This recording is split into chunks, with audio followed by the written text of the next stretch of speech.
فجر کی قضا ظہر سے پہلے پڑھیں یا بعد میں؟ اگر فجر کی نماز قضا ہو جائے تو کیا ظہر کی نماز سے پہلے فجر کی قضا پڑھیں یا ظہر کی نماز کے بعد قضا پڑھیں؟ محمد مرسلین انڈیا سے۔ پہلے پڑھیں۔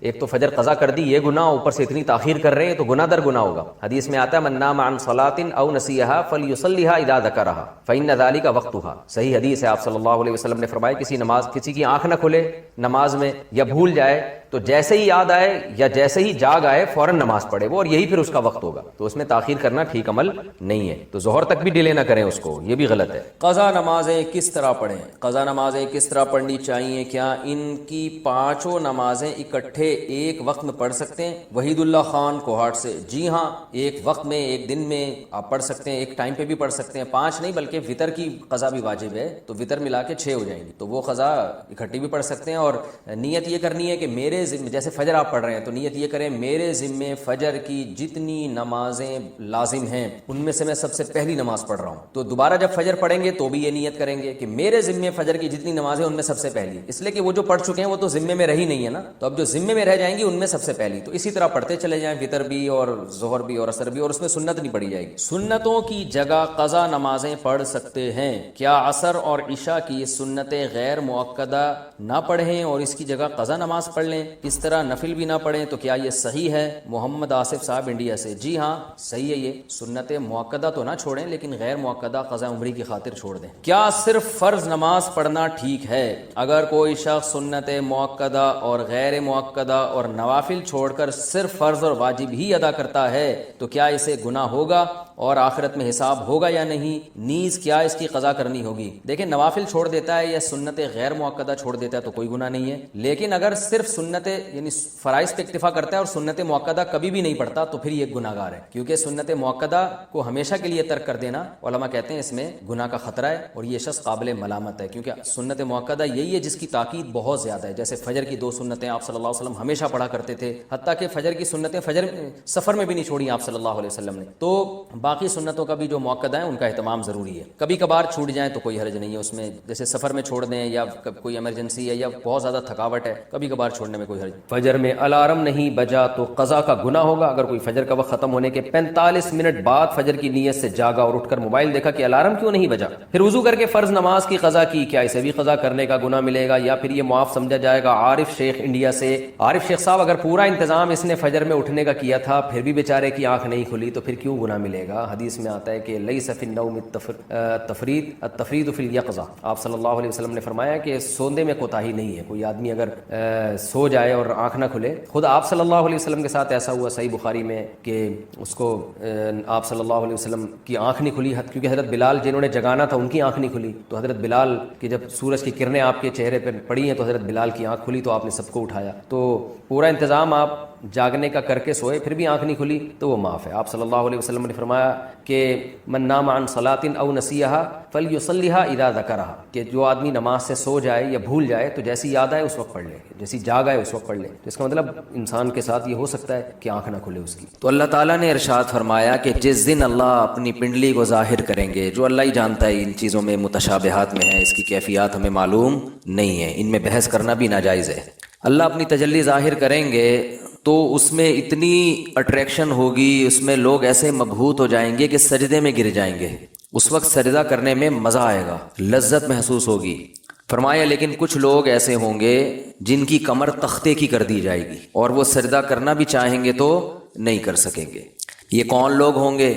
فرمایا یہ وہ لوگ ہوں گے جن کو دنیا میں سجدے کے لیے، نماز کے لیے بلایا جاتا تھا، وہم سالمون، اس وقت ان کی کمر صحیح تھی، تختے کی نہیں تھی، یہ کمر جھکا سکتے تھے، سجدہ کر سکتے تھے، نماز پڑھ سکتے تھے۔ اس سے اندازہ ہوتا ہے کہ اللہ کی نظر میں دنیا میں جب ہمیں سجدے کے لیے بلایا جاتا ہے تو ہم اس کو ہلکا لیتے ہیں، لیکن اللہ کی نظر میں اس کی بہت بڑی قیمت ہے، بہت ویلیو ہے اللہ کی نظر میں اس کی۔ اس لیے خوب اچھی طرح سمجھ لیں کہ نماز کو ہلکا نہیں سمجھنا چاہیے۔ آج ہمیں بے نمازیوں کے بارے میں افسوس نہیں ہوتا، وہ تو پڑھتے ہی نہیں ہیں، نمازیوں کے بارے میں افسوس ہوتا ہے کہ جو نمازی بھی ہے نا تو وہ بھی اپنی نماز کی ایسے حفاظت نہیں کرتے جیسے اللہ نے حکم دیا ہے۔ انہوں نے بھی ایک سائیڈ میں ایک چیز رکھا ہوا ہے کہ جب سارے کاموں سے فارغ ہو گئے تو چلو کیا پڑھ لیتے ہیں؟ نماز پڑھ لیتے ہیں۔ یہ جو قرآن میں اللہ نے فرمایا یوم وہم کیا ہے، یوم یکشف عن ساق ویدعون الی السجود فلا یستطیعون خاشعۃ ابصارهم ترہقهم، نہیں یہ آیت میں یوم یکشف عن ساق ویدعون الی السجود فلا یستطیعون، آگے کیا ہے خاشعۃ ابصارهم ترہقهم ذلہ وقد كانوا يدعون الى السجود وهم سالمون، فرمایا دنیا میں انہیں سجدے کے لیے بلایا جاتا تھا، تو یہ کب بلایا جاتا ہے؟ اذان۔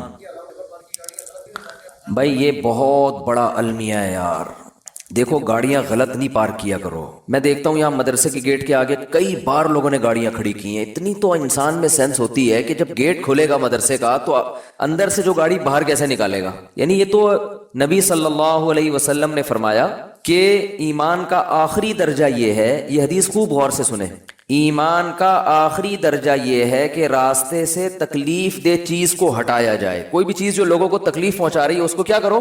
ہٹا دو۔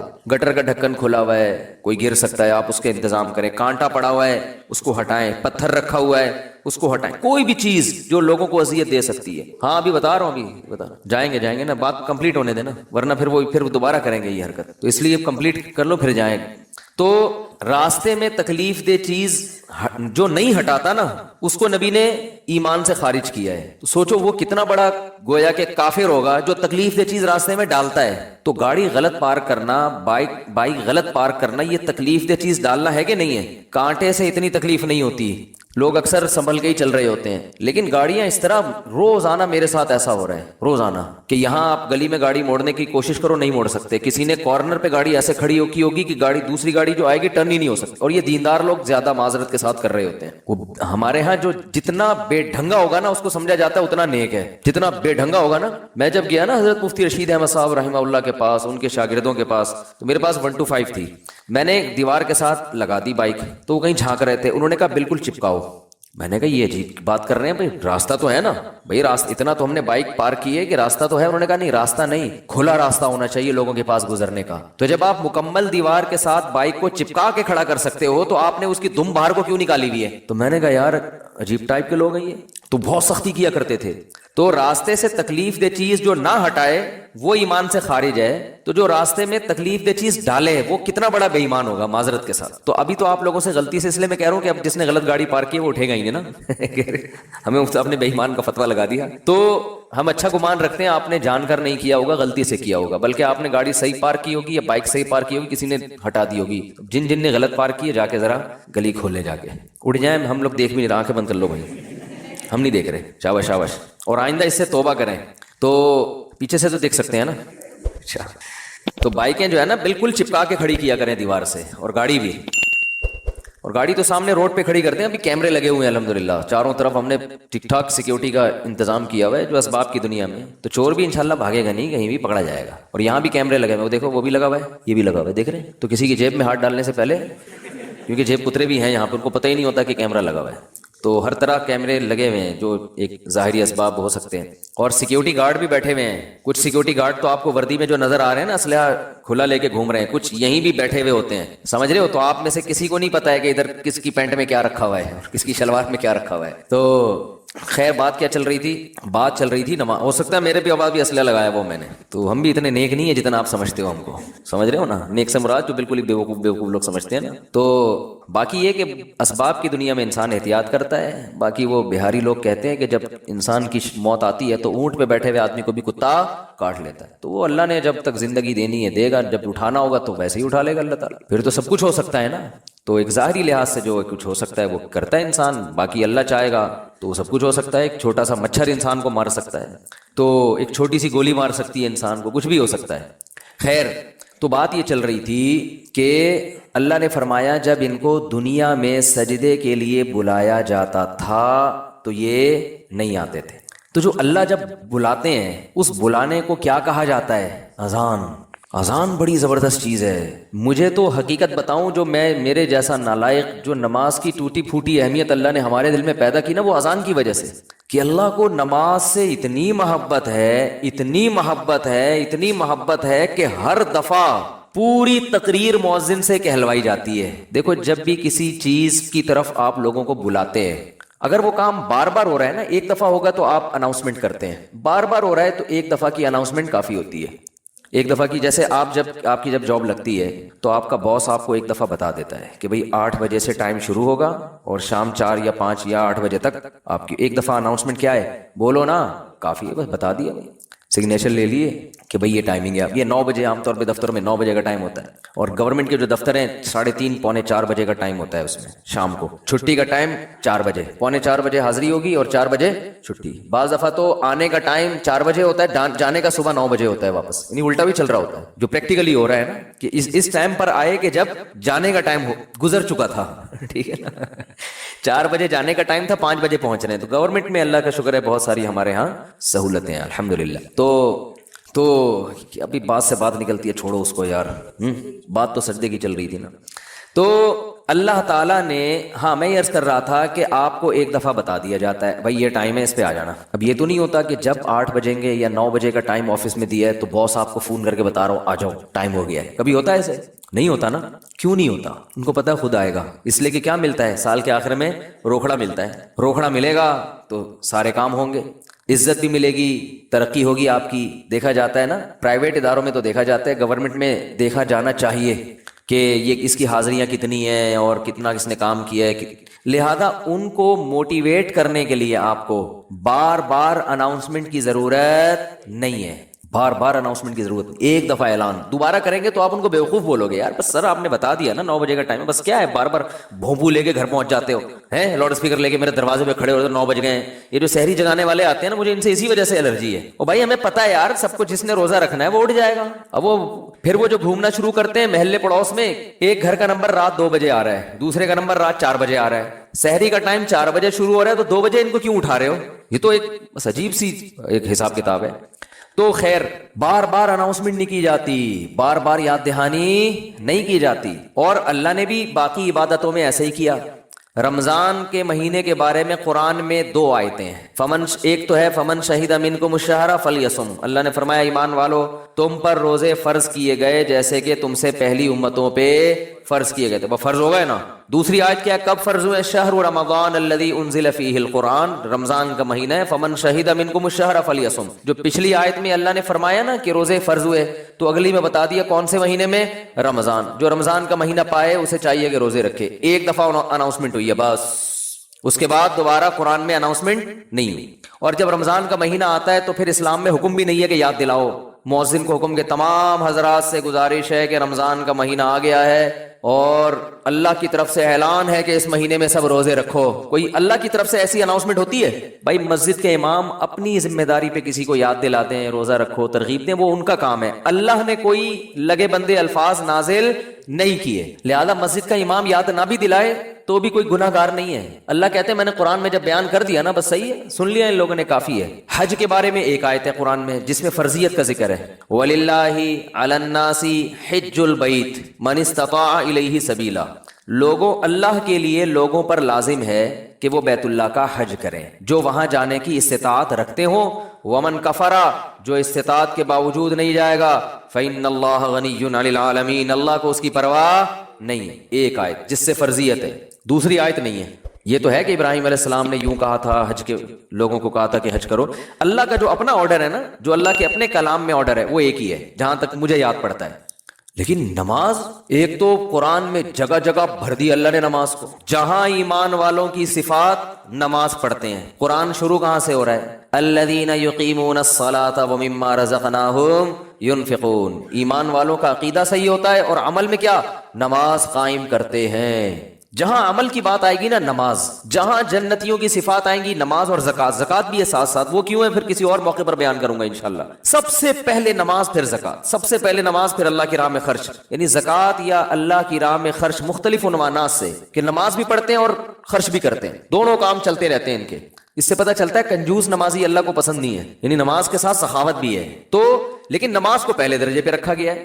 وجہ کیا ہے اس کی؟ اتنا فوکس کیوں کیا جا رہا ہے، اتنا زیادہ اس کو ہائی لائٹ کیوں کیا جا رہا ہے؟ پھر چلو اللہ نے قرآن میں درجنوں جگہوں پر کہہ دیا نماز پڑھو، بار بار کہہ دیا نماز پڑھو نماز پڑھو. اتنا کہا ہے کہ اس سے زیادہ کوئی حکم قرآن میں ملتا ہی نہیں ہے. چلو اتنا زیادہ کہہ دیا، اب تو بار بار اناؤنسمنٹ کی ضرورت اور بھی نہیں ہے نا.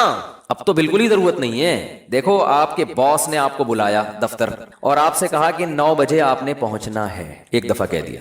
اس کے بعد پھر آپ کو کہا میں دوبارہ کہہ رہا ہوں 9 بجے آپ کی ٹائمنگ شروع ہو جاتی ہے. سمجھ میں آ گئی بات؟ آپ نے کہا آ گئی. پھر تیسرے دفعہ کہہ رہا ہے میں بتاؤں کتنے بجے ٹائم ہے آپ کا؟ 9 بجے. 10 دفعہ جب کہہ دے گا نا 9 بجے، اب جب 9 بجیں گے تو آپ کو یاد نہیں دلائے گا. وہ کہے گا میں نے 10 دفعہ اسی لیے کہہ دیا تھا کہ دوبارہ مجھے یاد دلانے کی ضرورت نہ پڑے. اب آپ اگلے دن لیٹ ہو رہے ہو، 11 بجے پہنچ رہے ہو، تو وہ کہہ رہا ہے، وہ کہے گا کہ آپ کیوں لیٹ آ رہے ہو؟ آپ کو سر آپ نے 9 بجے مجھے یاد نہیں دلایا. وہ کیا کہے گا باس کہ بھائی جو پہلے دن میں نے 10 دفعہ کہا تھا نا 9 بجے، وہ اسی لیے کہا تھا کہ ایک دفعہ کہنا کافی تھا، مگر 10 دفعہ اس لیے ریپیٹ کیا تھا کہ دوبارہ یاد دلانے کی ضرورت نہ پڑے. آپ یہ نہ کہو کہ میں بھول گیا تھا. بہت مشکل ہے سمجھانا، بہت مشکل. تو جب اللہ نے نماز کو سینکڑوں دفعہ ریپیٹ کیا قرآن میں، تو اب تو ہر وقت یاد دلانے کی بالکل بھی ضرورت نہیں تھی. کمال ہے بھائی، اللہ نے کیا فرمایا کہ اتنا یاد دلاؤ کہ پیدائش سے لے کے موت تک اذان ہی سنتا رہے یہ بیٹھ کے. پیدا ہوا تو کان میں اذان دلوائی، اس کے پیدا ہوا تو کان میں اذان، نماز کی طرف دعوت. حالانکہ سمجھتا نہیں ہے بچہ، ایک حرف بھی سمجھ میں نہیں آتا اس کے اذان. بچہ تو نہ سمجھ ہوتا، اس کو کیا پتا چلتا ہے میرے کان میں کیا ہو رہا ہے. لیکن جب بڑا ہوتا ہے نا تو اس کو یہ یاد دلایا جاتا ہے کہ تیرے کان میں بھی اذان دی گئی تھی. دوسروں کو دیکھتا ہے تو اس کو پتا چلتا ہے کہ اللہ نے ابھی سے یاد دلا دیا ہے. تو پیدا ہوا ہے تجھے بتایا کہ نماز نہیں چھوڑنی، تو نے نماز نہیں چھوڑنی ہے تو نے. پھر فجر کے وقت الگ بلایا جا رہا ہے، جب ظہر کا ٹائم آتا ہے الگ. اچھا اللہ نے نماز کا بھی ذکر کیا اور ٹائمنگ بھی قرآن میں بتا دی. اقیم الصلاۃ لدلوک الشمس الی غسق اللیل، نماز کو قائم کرو سورج کے ڈھلکنے کے اوقات میں اور رات کے اندھیروں میں بھی. اس میں پانچوں نمازیں آ گئی. سورج میں جب کوئی بڑی تبدیلی ہوتی ہے نا تو اس کو ڈھلکنا کہتے ہیں. سورج میں جب بڑی تبدیلی ہوتی ہے، فجر کے وقت سورج کیا اندھیروں سے نکل کے روشنیوں کی طرف جب لائٹ مارتا ہے نا سورج مشرق سے. دیکھو کوئی گاڑی، آپ کسی گاڑی کا انتظار کر رہے ہو یار، وہ دولہے کی مثال دیتے ہیں، اس کو بات سمجھ میں آئے گی. دولہا بارات کے انتظار میں ہال میں بیٹھا ہوا ہے، بارات آ رہی ہے کہ نہیں آ رہی ہے، ٹائم دیکھ رہا ہے یار لیٹ، پہلے میں بہت لیٹ ہو گیا، مفتی صاحب کا بیان سن کے تو 45 سال میں شادی کر رہا ہوں، اوپر سے بارات لیٹ ہے. تو وہ فوراً دیکھتا رہے گا کہ بھئی ایک دم بسوں کی لائٹیں جو ہے نا گلی کے نکڑ پہ بس نظر نہیں آتی، لائٹنگ پہلے ہوتی ہے نا، لائٹنگ سے اندازہ ہو جاتا ہے کہ اب بارات پہنچنے والی ہے. پھر پٹاخے وٹاخے بعد میں. تو سورج کیا ہے ایک دم غائب ہو جاتا ہے، اندھیروں میں دنیا ڈوب جاتی ہے. تو سب سے پہلے جو لائٹ مشرق کی طرف ظاہر ہوتی ہے، جو لائٹ یعنی اس طرح ہوتی ہے، وہ ایک تو عمودی لائٹ ہوتی ہے نا. عمود کو کیا کہتے ہیں؟ پرپینڈیکولر کہتے ہیں. ہم تو ٹریگنومیٹری پڑھ کے بھول گئے یار. ہاں ہاریزنٹل، میں لفظ بھول گیا ہوں، ہم نے بہت پڑھی ہے. ہاریزونٹل ایک ہوتا ہے، پرپینڈیکولر ایک ہوتا ہے بیس کہتے ہیں اس کو. ہاں بال چھوڑو، ٹریگنومیٹری پھر بعد میں پڑھیں گے. بھی ایک لائن، ایک روشنی یوں آتی ہے، پھر ایک روشنی ایسے. جو یہ روشنی ہے نا اس کو صبح کاذب کہتے ہیں. صبح کاذب، یہ جھوٹی صبح ہے، یہ اس کی علامت نہیں ہے کہ سورج آ رہا ہے ابھی. اس کے بعد جب ایک دم افق پہ مشرق یعنی مشرق کی طرف آسمان کے کنارے پہ جو ایسے لائٹ پھیلتی ہے نا، یہ وہ والی لائٹ ہے جو بارات آتے ہوئے ٹرک جو بس مارتی ہے نا لائٹ، اب یہ آ گئی ہے. اس سے پہلے تو کوئی سگریٹ پی رہا تھا یا کیا کر رہا تھا. تو اس کو کہتے ہیں صبح صادق، سچی صبح. وہ پہلے والی صبح سے دھوکا ہوتا ہے کہ شاید سورج نکل رہا ہے، وہ اس لیے اس کو صبح کاذب کہا جاتا ہے. اور اس کے بعد آتی ہے صبح صادق. تو وہ جو لائٹ مشرق کی طرف پھیلتی ہے نا ایسے لمبائی میں، وہ اس کی علامت ہوتی ہے کہ اب وہ اندھیرے ختم، ایک دم سورج ایک ڈھلکنا شروع ہو رہا ہے نا. ایک دنیا میں ایک بہت بڑی چینجنگ آ رہی ہے. تو اللہ نے فرمایا جیسے ہی دنیا میں یہ چینجنگ آئے گی، تبدیلی آئے گی اس سے، سورج کے ڈھلکنے سے، تم نے کیا کرنا ہے اس موقع پر؟ نماز قائم کرنا ہے، اپنے رب کو یاد کرنا ہے. میرا رب مجھے رات کے اندھیروں سے نکال کے دوبارہ، کتنی بڑی خدا کی قسم، یہ سورج کا طلوع ہونا اتنی بڑی نشانی ہے اللہ کے وجود کی. ایتھیس اور ملحد پاگل ہوتے. مجھے لوگ کہتے ہیں ملحدوں پہ کو معاف کر دیں، بیان نہ کریں آپ، بہت بیان ہو گیا ملحدوں پر. لیکن بھائی کیسے یار چھوڑ دیں؟ اتنی بڑی خدا کی نشانیاں دیکھ کر جو بدبخت کہتے ہیں یہ آٹومیٹیکلی ہو رہا ہے. اور یار ایسا سسٹم، اتنا ایندھن اس کے اندر، ایسی روشنی، کیسا جیسے آپ تکے کو گھماتے ہیں نا جب پکاتے ہیں کوئلے پہ، جب تکا پکاتے ہیں ادھر سے پک گیا اب کیا کرو؟ گھماؤ. یہ خود بخود گھومتا ہے؟ گھمانا پڑتا ہے. یا ایسا سسٹم لگانا پڑے گا کہ گھومے. وہ سسٹم کوئی لگا کے دیتا ہے. تکے میں خود بخود اتنی عقل نہیں ہوتی کہ کروڑوں سال میں ترقی کرتے کرتے ایسا بن گیا کہ آٹومیٹک گھومنا خود بخود ہی شروع. یہاں سے پک گیا اب یہاں سے پکاؤ ہے بھائی، یہاں سے تو پک گیا اب کیا کرو؟ اب یہاں سے پکاؤ مجھے. تکا خود بخود کروڑوں سال میں بھی اتنا ذہین نہیں ہوتا. تو یہ سورج اور زمین اتنے ذہین کیسے ہو گئے کہ سورج گیا اور پوری دنیا کو لائٹ دیتا دیتا ساری دنیا میں کی فصلیں اگاتا، وٹامن ڈی پرووائڈ کرتے کرتے کرتے کرتے ابھی سورج امریکہ والوں کو نواز رہا ہے اس وقت. یہاں رات ہو رہی ہے نا, امریکہ میں دن ہے. سورج وہاں جا کے گوروں کو وٹامن ڈی دے رہا ہے, ان کی فصلوں میں جان پیدا کر رہا ہے. ہمارا نمبر ابھی ہم تکے کی وہ والی سائڈ ہے جو انگارے کے دوسری طرف گئے ہوئے ہم لوگ. بھائی یہاں سے تو زمین پک گئی ہے, اب اس کو تھوڑا سا اندھیرے میں رکھو, اس کو پکانے کی ضرورت نہیں ہے. اب میرے اس طرح پکانے کی باتیں کرنے سے ایتھیس کو تپانے کا کام ہو رہا ہے. حقیقت ہے نا, جب سورج پکا رہا ہے اور ایتھیس ہمیں تپا رہا ہے, خود بھی تپ رہا ہے الٹی باتیں کر کے. تو یہ بھائی کیسا خوبصورت نظام ہے یار. سورج کا جو طلوع ہے نا, خدا کی قسم یہ اللہ کی بہت بڑی نشانی ہے. لاکھوں کروڑوں سال ہو گئے سورج کی حرکت میں کوئی تبدیلی نہیں ہو رہی. کتنا بڑا آگ کا ایندھن ہے, آگ کا ایندھن زمین سے لاکھوں گنا بڑا. اتنی آگ اتنا ایندھن کہاں سے آ گیا؟ اسٹیل مل میں جو ایندھن جس سے لوہا پگھلایا جاتا ہے یہ آٹومیٹکلی پیدا ہو گیا, یہ اس کو پیدا کیا گیا ہے, یہ تو ڈالا جاتا ہے نا اس میں بھٹیوں کو جلانے کے لیے. سورج میں کہاں سے آ گیا؟ اتنی آگ برسا رہا ہے, اور ایسی لائٹ ہے اس کی کہ آپ جب سورج کی روشنی ہوتی ہے آپ کے ہزار وولٹ کے بلب فیل ہو جاتے ہیں, پتہ ہی نہیں چل رہا ہوتا کہ جل رہے ہیں کہ بجھ رہے ہیں. تو کیا تناتا ہوا شان کے ساتھ مشرق سے نکلتا ہے. تو اللہ نے کہا ابھی نکلنے سے پہلے پوری دنیا کا نظام چونکہ چینج ہو رہا ہے, اندھیروں سے ڈوب کے تم روشنیوں کی طرف آ رہے ہو, تو جو ملحد ہوگا, جو خدا کا انکار کرنے والا ہے, اسے اس سے کوئی غرض نہیں ہے کہ اللہ نے مجھے دوبارہ زندگی دی, دوبارہ سورج میری خدمت کے لیے طلوع ہو رہا ہے اور اس زمین کا نظام دوبارہ سے کیا ہو رہا ہے, چینج ہو رہا ہے. وہ تو پڑا وقت خواب خرگوش کے مزید لیتا رہے گا. کافر خدا کو یاد نہیں کرے گا, اور جو خدا کو مانتے ہیں, جو مشرک ہیں, وہ مندروں میں جا کے بتوں کے سامنے جھکیں گے, حالانکہ وہ تو خود پیدا کیے ہوئے ہیں ان بتوں کو اللہ نے. تبھی قرآن کہہ رہے لا تسجدوا للشمس ولا للقمر, سورج اور چاند کی خدمت کو دیکھ کے ان کو سجدہ مت کرو. واسجدوا للہ الذی خلقہن, سجدے کے لائق وہ خدا ہے جس نے سورج اور چاند کو بنایا ہے. ہندو کہتا ہے گائے ہماری بڑی خدمت کرتی ہے, گائے ہماری ماں ہے, ہمارا بھگوان ہے. او بھائی جس خدا نے گائے کو تمہاری خدمت کے لیے بنایا ہے وہ ہے تمہارا اصل بھگوان, وہ ہے تمہارا اصل معبود. یہ گائے بنی نہیں ہے, بنائی گئی ہے. ایک میکینک نے گاڑی بنا کے آپ کو گفٹ دے دی, گاڑی کا شکریہ ادا کر رہے ہو آپ ہیں؟ بے وقوفی ہے یا نہیں ہے؟ ایک سائنٹسٹ نے گاڑی بنائی اور آپ کو دے دی, لو بھائی چلاؤ. ریوو بنائی, ریوو اس لیے کہہ رہا ہوں کہ مثال تو اچھی دینا آدمی. میں نے کہا ہے نا کہ دیکھو بعض لوگ, دیکھو غریب ہونا تو کوئی برائی ہے نہیں, ہمارے نبی صلی اللہ علیہ وسلم دنیا کے مسکین تھے. سوچ کا غریب ہونا کیا ہے؟ نقصان. اس لیے میں انڈے والے برگر کی مثال نہیں دیتا, مثال ہمیشہ زنگر برگر کی ہوگی. کیا کھاؤ بے شک انڈے والا برگر, جیب میں دیکھو پیسے ہیں تو انڈے والا کھا لو, زنگر کے ہیں تو لیکن مثال ہمیشہ کس کی دو؟ زنگر کی. تو مثال اچھی گاڑی کی دینی چاہیے. اور اس میں ایک اور حکمت بھی ہے جو کبھی اور کسی اور وقت بتائیں گے انشاءاللہ. تو آپ کو کسی نے, کمپنی نے ریوو دے کے نا آپ کو گفٹ دے دی, لے بھائی. اب آپ کیا کر رہے ہو کہ ریوو کا شکریہ ادا کر رہے ہو. تمہارا بہت شکریہ, تم میری زندگی میں آئی, تم مجھے بٹھا کے گھماتی ہو, اور تمہاری وجہ سے میری عزت ہو رہی ہے. تو بات یہ چل رہی تھی کہ آپ کو کسی نے ریوو گفٹ دی, یا آپ کو کسی نے گاڑی گفٹ دی, یا آپ کو کسی نے کوئی بھی ہدیہ دیا, انڈے والا برگر کھلا دیا, آپ برگر کی تعریفیں کر رہے ہو, برگر کے شکریہ ادا کر رہے ہو. تو ہندو یہی کر رہے ہو بھائی, گائے تم پر احسان نہیں کر رہی, احسان اس ذات نے کیا جس نے اس گائے کو بنایا. تو خدا کہہ رہا ہے کہ نہ ملحدوں کی طرح خدا کا انکار کرو کہ یہ خود بخود ہو رہا ہے, اور نہ مشرکین کی طرح اصل خدا کو چھوڑ کر بنی ہوئی چیزوں کو پوجنا شروع کر دو. اسلام کتنا بیلنس کرتا ہے, کیسی اعتدال والی بات کرتا ہے. لا تسجدوا للشمس ولا للقمر, سورج اور چاند کو سجدہ مت کرو ان کی خدمت کو دیکھ کے. واسجدوا للہ الذی خلقہن, اس ذات کو سجدہ کرو جس نے ان کو بنایا. یہاں بھی سجدے کا ذکر ہے, نماز میں ہوتا ہے سجدہ.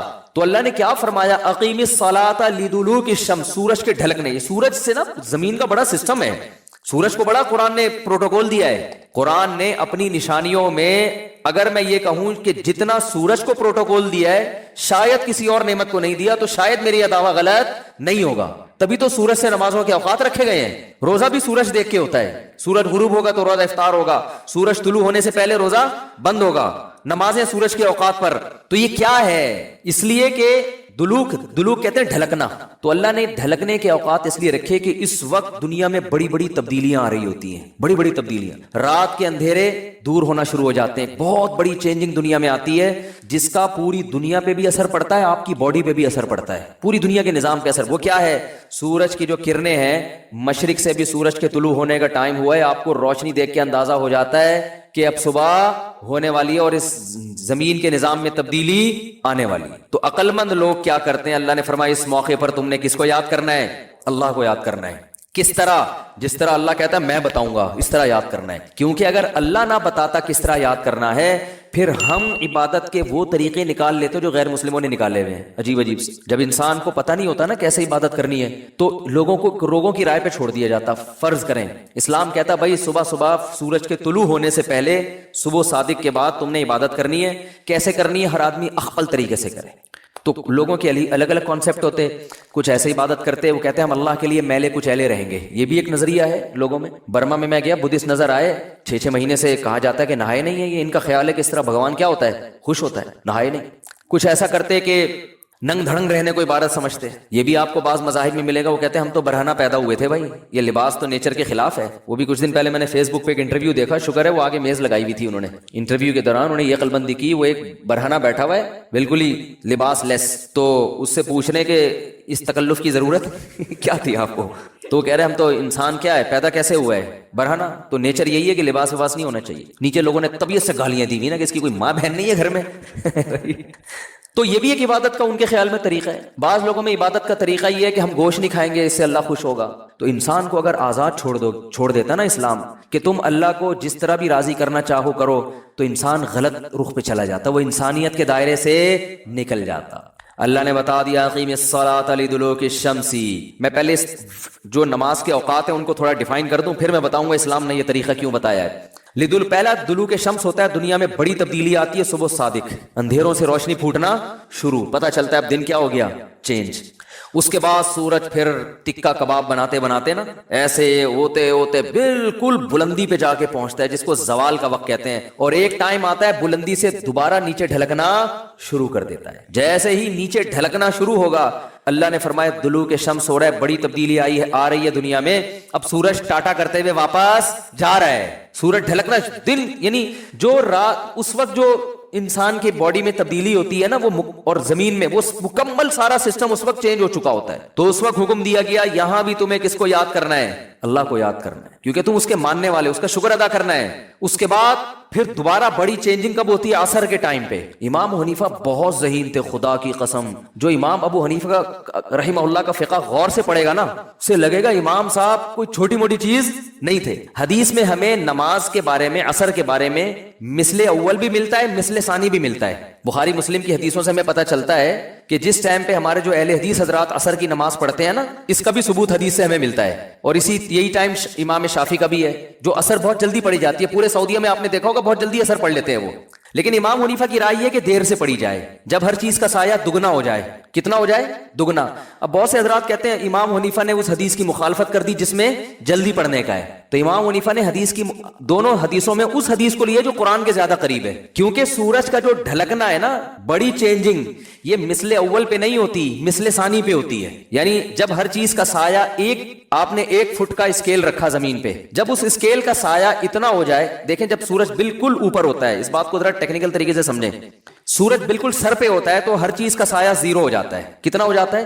اگر آپ خط استوا پر ہو اکویٹر پہ ہو نا تو سورج جب بالکل آپ کے سر پہ ہوگا تو 1 فٹ اسکیل اگر ہے اس کا سایہ کتنا ہوگا؟ 0 کیونکہ بالکل اوپر ہے نا. اب جب ذرا سا ڈھلکے گا تو جیسے ہی تھوڑا سا ڈھلکا ہے ظہر شروع. اس پر پوری امت کا اتفاق ہے. پھر ڈھلکتے جب اس چیز کا سایہ اتنا ہو جائے جتنی وہ چیز ہے یعنی 1 فٹ چیز کا سایہ 1 فٹ ہو جائے تو جمہور علماء کہتے ہیں عصر کا ٹائم شروع ہو گیا. اور بخاری کی حدیث بھی ہے اس پر. لیکن بخاری ہی کی دوسری حدیث سے پتہ چلتا ہے کہ ایسا نہیں ہے. بخاری مسلم کی چونکہ ابھی میرا یہ ٹاپک نہیں ہے اس لیے میں حدیثیں پیش نہیں کر رہا ورنہ پورا وہ ٹاپک اختلافی مسئلے پہ چلا جائے گا. اس سے پتہ چلتا ہے کہ نہیں ابھی عصر کا ٹائم شروع نہیں ہوا بلکہ ہر چیز کا سایہ جب دگنا ہو جائے گا 1 فٹ کی چیز ہے اس کا سایہ کتنا ہو جائے 2 فٹ تو عصر کا ٹائم شروع ہوتا ہے. اس وقت عصر کا ٹائم شروع. یہ امام ابو حنیفہ کا قول ہے راجح قول کہ بہتر یہ ہے افضل یہ ہے کہ عصر کی نماز اس وقت پڑھی جائے. اس سے پہلے پڑھنا فتویٰ اس طرح کہ جائز تو ہے مگر بہتر نہیں ہے. تبھی ہمارے ہاں ہندوستان پاکستان میں دیر سے اثر ہوتی ہے. عرب کنٹریز میں چونکہ فقہ حنبلی کو فالو کرتے ہیں نا شافعی اور حنبلی وہ جلدی اہل حدیث بھی جلدی پڑھتے ہیں. لیکن قرآن میں اگر آپ غور کرو گے تو قرآن سورج کے ڈھلکنے پر اور یعنی کوئی بڑا تغیر ہونا چاہیے زمین میں تو وہ جو بڑی چینجنگ ہے نا اس وقت نہیں ہوتی جب ہر چیز کا سایہ 1 مثل ہو بلکہ وہ اس وقت ہوتی ہے جب ہر چیز کا سایہ کیا ہو 2 مثل. اس وقت ٹائم بہت چینج ہو چکا ہوتا ہے. جب ہر چیز کا سایہ 1 مثل ہوتا ہے تو ٹائم میں چینجنگ نہیں ہوتی. یعنی ایک عام آدمی سے آپ پوچھیں گے تو وہ ٹائم بتا بھی نہیں سکتا, یعنی وہ اندازہ بھی نہیں لگا سکتا کہ یہ ظہر ختم ہوئی ہے یا اثر شروع ہوئی ہے کہ نہیں ہوئی ہے. جبکہ جو اثر, جب سورج میں تپش بالکل کم ہو جاتی ہے سورج کی, اس وقت کائنات میں بڑی تبدیلی ہو چکی ہوتی ہے. تو امام صاحب کی دلیل یہ ہے کہ اس کائنات میں جب بڑی چینجنگ ہوگی سورج کی حرکت کی وجہ سے, تو نماز کا ٹائم, کسی نہ کسی نماز کا ٹائم آ رہا ہوگا. تو وہ چینجنگ مثل اول پہ نہیں ہوتی بلکہ مثل ثانی پہ ہوتی ہے. اور ایک اور بھی حدیث ہے امام حنیفہ کی دلیل, بخاری مسلم کی بات چل پڑی ہے, لوگ کیونکہ کلپ بنا کے مارکیٹ میں چلا دیتے ہیں نا, پھر ادھوری دلیل آتی ہے. حدیث میں آتا ہے آپ صلی اللہ علیہ وسلم نے فرمایا, بخاری مسلم کی حدیث ہے, کہ میری اور پچھلی امتوں کی مثال اس مزدور کی ہے کہ ایک مزدور نے فجر سے لے کے ظہر تک کام کیا, اجر 1 قرات ملا. ایک نے ظہر سے لے کے عصر تک کام کیا, اجر 1 قرات ملا. اور ایک نے عصر سے لے کے مغرب تک کام کیا, اجر 2 قرات ملا. تو آپ نے فرمایا کہ عمل قلیلاً و اجر کثیراً, جو فجر سے لے کے ظہر تک کام کر رہا ہے بہت زیادہ کام کرے گا, مگر اجر کتنا؟ 1 قرات. جو ظہر سے لے کے عصر تک کام کر رہا ہے, عمل حدیث کے مطابق بہت زیادہ کر رہا ہے, اجر کتنا مل رہا ہے؟ 1 قرات. لیکن آپ نے فرمایا جو عصر سے مغرب کر رہا ہے, عمل کثیراً عمل قلیلاً, عمل بہت تھوڑا کیا, اور اجیرا کثیرن, اجر زیادہ ملا. یہ حدیث کے الفاظ ہیں. تو پچھلی امتیں کیا ہیں؟ یہود و نصارہ. یہودیوں نے فجر سے لے کے ظہر تک عمل کیا, عمل 1 روپیہ ملے گا ان کو, ایک مثال دے رہا ہوں روپے سے. عیسائی نے بھی بہت لمبا عمل کیا, ظہر سے عصر تک عمل, ثواب کتنا مل رہا ہے؟ 1 روپیہ. اس امت نے بہت تھوڑی دیر عمل کیا, مگر اجر کیا مل رہا ہے؟ دگنا. تو یہود و نصارہ اللہ سے کہیں گے, اللہ ہم عمل زیادہ کر رہے ہیں اجر کم, یہ عمل کم کر رہے ہیں اجر زیادہ. تو اللہ فرمائیں گے کہ میں تم پہ ظلم نہیں کر رہا, تمہیں تمہارے عمل کا پورا بدلہ دے رہا ہوں.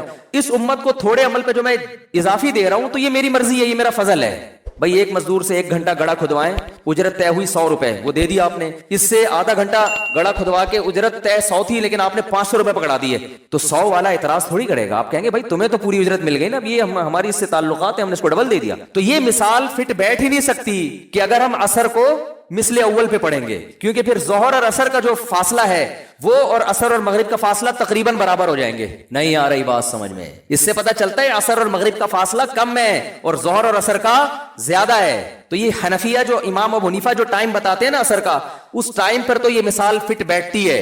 اور جو جمہور کا مسلک ہے کہ جلدی پڑھنا, اگر اس میں عصر کو اصل وقت مانا جائے تو اس پہ یہ مثال فٹ بیٹھتی نہیں ہے, کیونکہ اس میں ظہر عصر اور عصر مغرب کا فاصلہ تقریباً برابر ہو جائے گا, یہ مثال ہی نہیں منطبق ہوتی.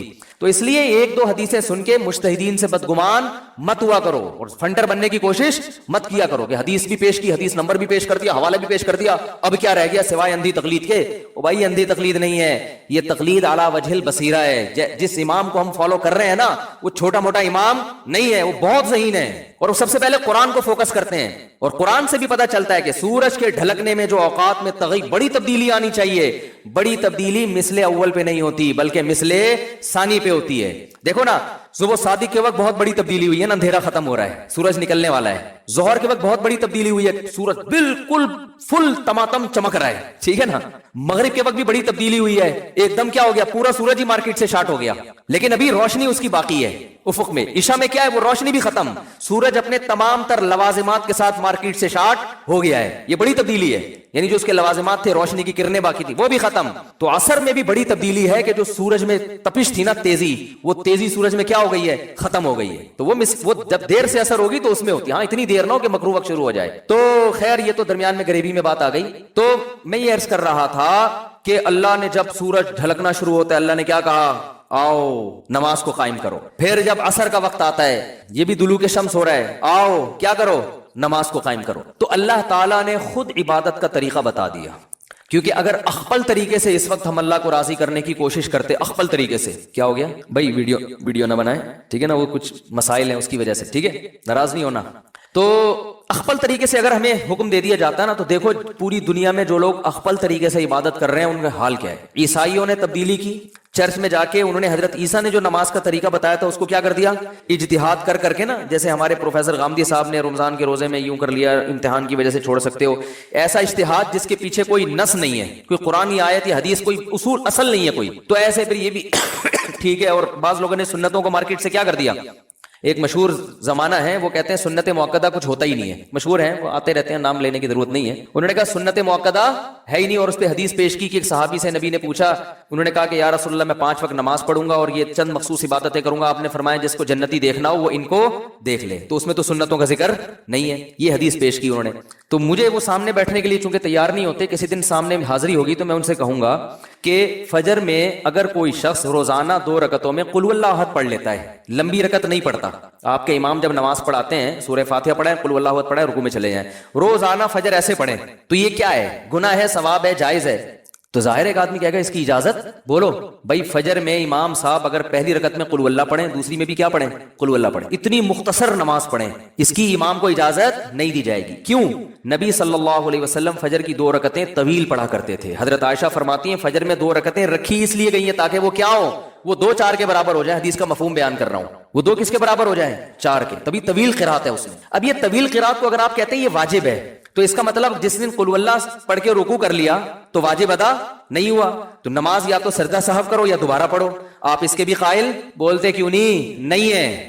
کیونکہ فرض قرات تو ہو گئی نا، قل اللہ پڑھنے سے بھی ہو جاتی ہے. ایسی چیز کو جو واجب تو نہیں ہے لیکن پھر بھی پراپر کرنا ہے، اس کو فقہا نے سنت موقدہ سے تعبیر کیا ہے کہ وہ فرض واجب کے درجے میں نہیں ہے لیکن اس کو چھوڑنے کی بھی اجازت نہیں ہے. کبھی کبھار چھوڑ دے تو الگ بات ہے، پابندی کرنی پڑے گی اس کی. تو ایسے اس کے لیے فقہا نے ایک ٹرم ایجاد کی ہے، اصطلاح نکالی ہے کہ یہ عام سنت نہیں ہے کہ کرو تو کرو، نہیں کرو تو نہیں کرو، بلکہ یہ سنت موقدہ ہے. تو سنت موقدہ کے تو آپ خود قائل ہیں، اگرچہ اس لفظ کے قائل نہیں ہے.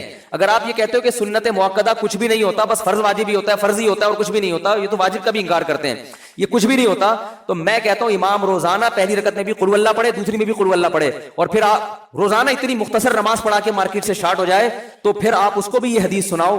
آپ اس کو بولو کہ بھائی فجر میں تو لمبی قرات کرنا سنت ہے، آپ کیوں اس سنت کو چھوڑ رہے ہو؟ وہ یہ جواب دے گا سنت ہے نا، فرض تو نہیں ہے نا. کیا ہو گیا بھائی؟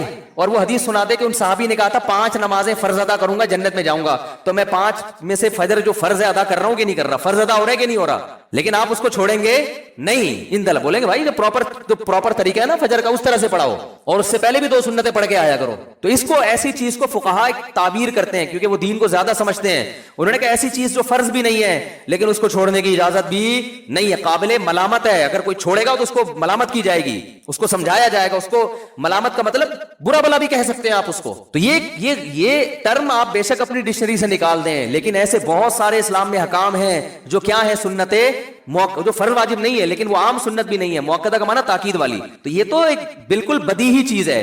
تو اسی طرح جو ظہر سے پہلے کی 4 سنتیں، ظہر کے بعد کی 2 سنتیں، فجر سے پہلے کی 2 سنتیں، مغرب کے بعد کی 2 سنتیں، یہ بھی عام سنتوں کی طرح نہیں ہے کہ آپ کہتے ہیں سنتیں ونتیں کچھ بھی نہیں ہوتی، بس فرائض ہیں. ٹھیک ہے یہ فرض نہیں ہے لیکن ایسی بھی نہیں ہے کہ آپ ان کو چھوڑ دیں. اگر چھوڑیں گے تو قابل ملامت ہوں گے آپ.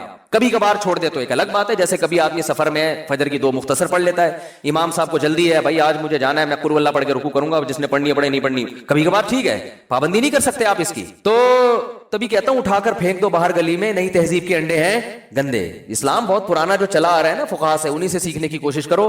نئی چیزوں سے متاثر ہونے کی بالکل بھی ضرورت نہیں ہے. حدیثوں کے لیبل ان کو نمبر یاد ہوتے ہیں بس، حدیث کی روح ان کو پتہ نہیں ہوتی.